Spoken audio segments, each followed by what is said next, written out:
In 30 years from now, when the economic history books are written about Trump's trade war, you can be sure of one thing. There's going to be an entire chapter titled Dolls.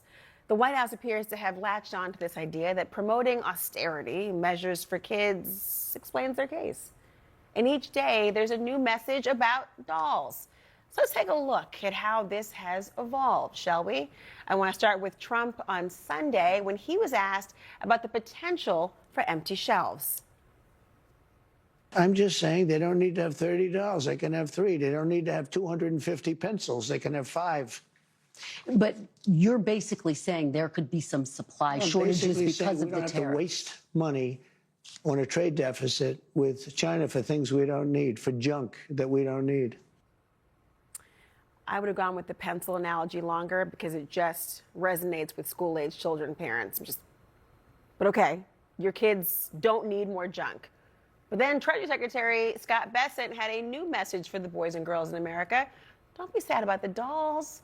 It'll lead to a better life. I would tell that young girl that you will have a better life than your parents. Your family will own a home. You will be able to advance. You will have a good education. You will have economic freedom. That's what we are advancing. But it didn't stop there, because Vice President Vance today, he also mentioned the dolls and gave yet another explanation. What I'd ask people is not whether they want $2 or $5 or $20 for their kids. Would you like to, God forbid, if your country goes to a war and your son or daughter is sent off to fight, would you like to know that the weapons that they have are good American-made stuff, not made by a foreign adversary? The value of the dolls. With me now, the co-founder, president, and CEO of Gerber Kawasaki Wealth and Investment Management, Ross Gerber. Ross, glad you're here. I got to ask you if you think this doll argument is playing at all on Main Street or Wall Street for that matter. Is it reassuring anyone? Well, it's really troubling to have, like billionaires telling, the American families, which, for the most part are struggling still to, get ahead. And we've had the best economy in a long time with really low unemployment and real wage gains. And Americans are in a pretty good financial spot. So to then, throw us into a recession and tell the average American family that they don't need dolls when you're sitting at the UFC in front row with all your friends who are billionaires and gold plating the White House, billionaires telling average Americans to deal with austerity is really poor messaging at best. When I look at the dolls too, I think to myself, it seems very almost dismissive and reductive to think about all this coming down to a conversation about dolls. But the president went on from there. He was asked today about traffic slowing down at U.S. ports. Ross, listen to his response. We're seeing as a result, the ports here in the U.S., the traffic has really slowed, and now thousands of dock workers and truck drivers are worried about their jobs. Yeah, no, that means we lose less money. When I see that means we lose less money. Wait, so the business owners who can't afford to get their products here would obviously disagree, but what do you think the point he was trying to make was? Well, I think most importantly out of this, to say it just sort of bluntly, is that Trump doesn't understand the economy at all. And we're not losing money through deficits or global trade.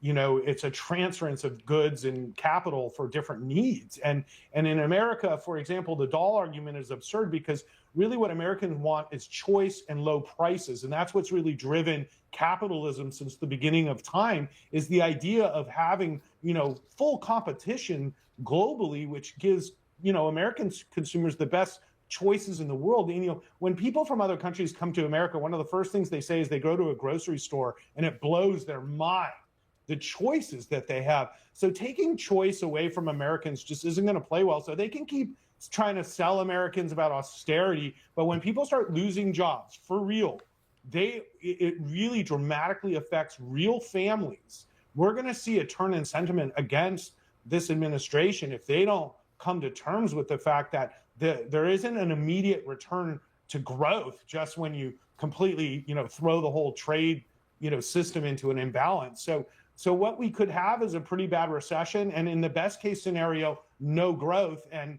I just don't think it's so simple to say, well, things will just be great in the future. I've gone through some very hard times in America, like the financial crisis. And so I think it's just really narrow-minded to, run the ship into the dock and then say, don't worry, it'll only be a little bit of damage. You mentioned capitalism, and you probably heard from the billionaire Trump supporter and Citadel CEO Ken Griffin, who told Politico today, quote, tariffs open the door to crony capitalism. The government starts to pick winners and losers. Now, the trade framework that Trump announced with the UK today, Ross, it would lower tariffs on luxury cars like Rolls-Royce, because everyone's getting one of those. Listen. We took it from 25 to 10 on Rolls-Royce because Rolls-Royce is not going to be built here. I wouldn't even ask them to do that. It's a very special car, and it's a very limited number, too. Raise your hand if you own a Rolls-Royce or that's your next purchase in the next, say, 10 days or 10 months. But while I wait for those hands, tell me, Ross, why is the argument that kids don't need dolls, but a Rolls-Royce and more luxury cars? Sign me up. Well, this is exactly the picking winners and losers things that tariff causes, because the irony of this is that he's letting Aston Martin, Jaguars, and Rolls Royces, which, the UK makes about 100,000 cars a year that they send to the United States. And he's basically giving them an advantage over companies like Ford and GM, which manufacture in Mexico, that are still in a 25% tariff rate. So we've seen immediately the unions in Detroit reach out and say, hey, what are you doing? You're picking winners and losers here, and you're picking American companies as losers at this point. So it's not like Ford and GM can just change the global supply chain every month when Trump at his whims changed tariffs. So not only does it pick winners and losers, it's the uncertainty and the constant change that really throws business into turmoil, and what is really causing much more of the damage than even the tariffs themselves, because consumers are pulling back, businesses are pulling back, and everybody's going into defense, and that's exactly how you get a recession. Ross Gerber, thanks for your insight. Well, market optimism in anticipation of US-China trade talks in Geneva this weekend, and breaking this morning, a major concession from US President Trump suggesting an 80% tariff for China is more likely than 145%.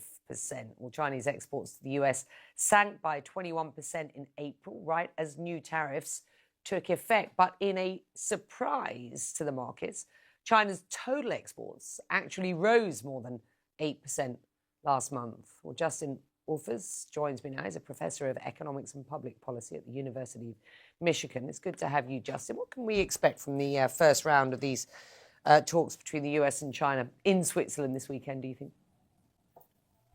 Let me give you the optimist and then the pessimist. Look, the optimist in me is that both sides understand that this is unsustainable, that tariffs on China of 145% in China with retaliatory tariffs of 125% is effectively a trade embargo. No one can afford to pay tariff rates like that. And so what you've done is you've taken two biggest economies in the world and you've put a wall up between them.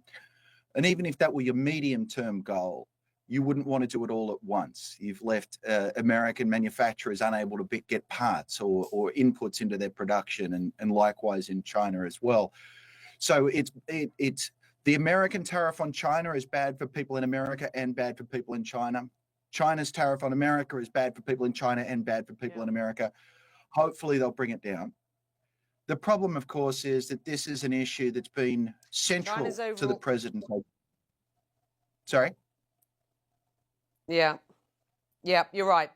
Yeah, I mean, let's have a look at these numbers. China's overall exports grew by 8.1% in April. That was due to a surge in Chinese exports to countries in Southeast Asia and to Europe. Can we expect that sort of growth to continue to other countries to balance what is likely to be an expected decline to the United States, right? I mean, ultimately. Yes. So there's two issues at play there. The first one is China is engaged in one trade war. The US is engaged in 192. And so what that means is when China can't find willing buyers in the United States, it will naturally look elsewhere. The second thing that's going on, though, that may be going on, is the single best way to reduce tariffs on Chinese-made goods into the United States is to send them through Malaysia and bang a Made in Malaysia label on it.